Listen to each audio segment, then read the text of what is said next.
Olá, galera, vou ensinar como fazer esse aviãozinho. Ele é bem diferente, ó. Dobra um papel. Não, calma. Dobra um papel assim. Corta.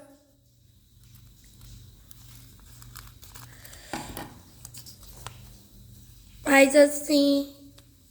Dobra assim. Dobra assim. E gruda assim. Aí você faz o quê? Gruda um pedaço de fita dupla face e faz assim. Que aí ele vai ficar desse jeito.